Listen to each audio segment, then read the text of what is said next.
Well, hey guys, welcome back to the shop. For those of you that have been subscribed to me for a while, I'm recovering pretty good from my broken leg. I'm finally able to get around with just a little limp, taking better strides. I'm still slowly walking, but we were able to get up on a ladder the other day, a couple of steps up and do a few things. So we're getting there. But today's video is about dealing with this behind me.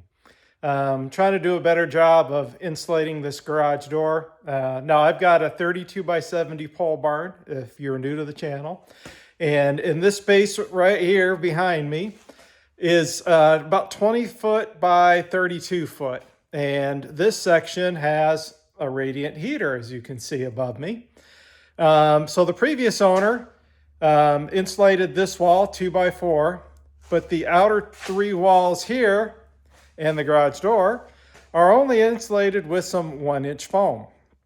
And there is like a fiber board between the metal pole barn siding and the studs. So you put a fiber board up, not like a Tyvek type material, but I don't know, maybe 1/2-inch fiber board, 7/16 fiber board. And then there's 1-inch foam.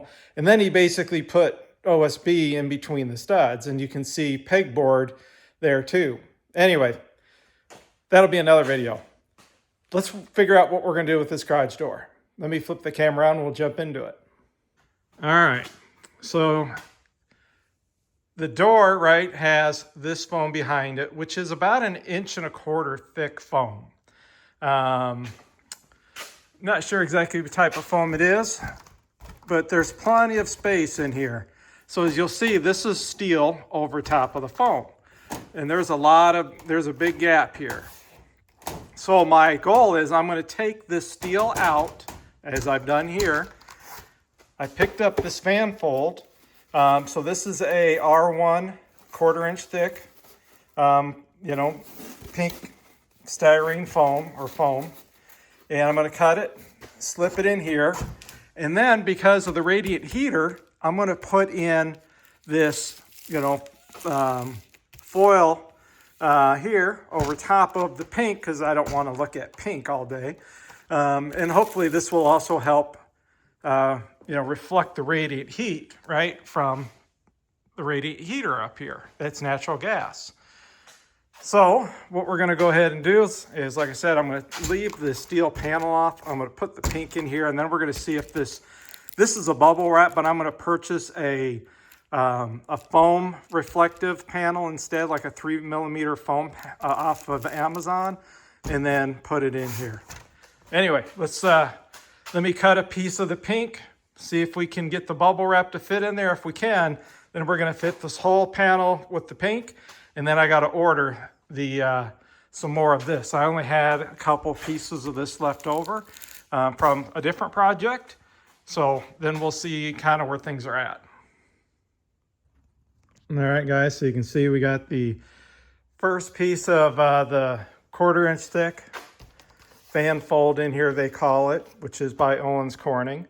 It has a value of R1. I'm going to guess, this might have a value of, I don't know, R4 or 5 behind it. So now we've increased it maybe to maybe a 5 or 6 or something. And hopefully by adding this, like I said, it will help reflect the heat and remain it inside. As we run, that year, all winter long, try to at least at 50 degrees to keep it warm, and then come in, we turn it up a little bit to warm it up more. So the idea is I'm going to keep the pole barn, at least this area, warm to 50 degrees in the evenings when I'm not in here or not in use. And then, we can crank it up to like 60 or so and make it a whole lot more comfortable in here in the wintertime. Being in Michigan, this is something we need to do to seal things up. So anyway, now let's try to stick this in there and see how this does. So we still have some gap here. So the 3mm foam may work, but we'll try this bubble stuff to just make sure that it fits. All right, guys, so we've gotten the lower part put in. It's real tight. As you can see, I don't have the top in yet. So basically I used, this, right, for drywall or scraping or whatever, and kind of used it to kind of help pull this and slide, you know, the bubble wrap down in there, if you will. So that's basically, you know, kind of what I did to get this down into here. And you know, she's nice and tight, right? So now let me go ahead and do it up here. And if it works, you know, we were able to definitely improve, you know, our ability to keep this area warm. Granted, you know, there's still going to be air probably sneaking in a little bit from the seals. As long as we don't open up the garage door that much, hopefully, and I do have a new seal coming in here at the bottom. That's just something to try to keep water out. But anyway, let's go ahead and try to tuck that in. Guys, here's just an example of what I'm doing. I'm just kind of pulling it down, trying to take this and just work it up in here.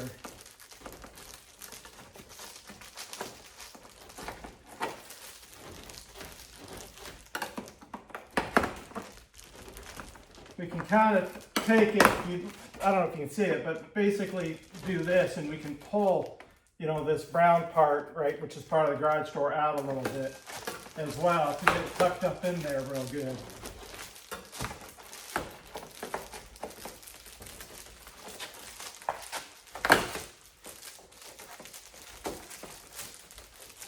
All right, guys, just a quick little update. So we've got the top half all with the pink foam, and we've got that row completely done. So now I'm getting ready to remove the steel panels here. So then we can, again, put more pink foam in. And like I said, I need to get that ordered. I'll show you that foam when I get it in, and then we'll get this done. All right, guys, so there's the garage door so far, all foamed up. And like I said, now I'm going to order the stuff there, you know, a 3mm foam material, not the bubble stuff, you know, which is a 1/4 inch thick. I'm going to go with the foam. That way it's a little thinner and it'll be a little easier to put in. But, you know, I'm really happy so far how the store is turning out. And I think it's going to be a whole lot better being sealed up. You know, come wintertime. So hopefully it'll help the R value and, you know, it'll help keep the shop a little warmer. All right, guys, so we've got the garage door all done. So, you know, that's where we had the pink foam. Now we've got the reflective material on there.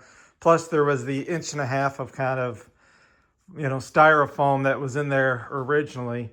So this door should be a whole lot better, you know, for heat, you know, and also radiant, bouncing it back. Now, the other thing I recommend you do, let's step outside for a minute, is replace the seals that go around the outside of the door. So these are the seals, guys, I'm talking about right here. Replace those seals and probably also replace your bottom door seal to get this thing as airtight as possible. That way, all this cold weather doesn't, you know, come into your workspace during the wintertime and helps you keep your energy bills down. So guys, that kind of wraps up the garage door there. Getting it all sealed up, you know, and ready for wintertime. So I hope this video gives you some ideas or, you know, some tips on something you can do to help keep your shop a little bit more energy efficient in the winter months. So with that said, thank you for watching. You know, feel free to drop a comment, obviously share with your buddies and like and all that fun stuff. Because what little money I make goes into, you know, projects. Anyway, thanks for watching, guys.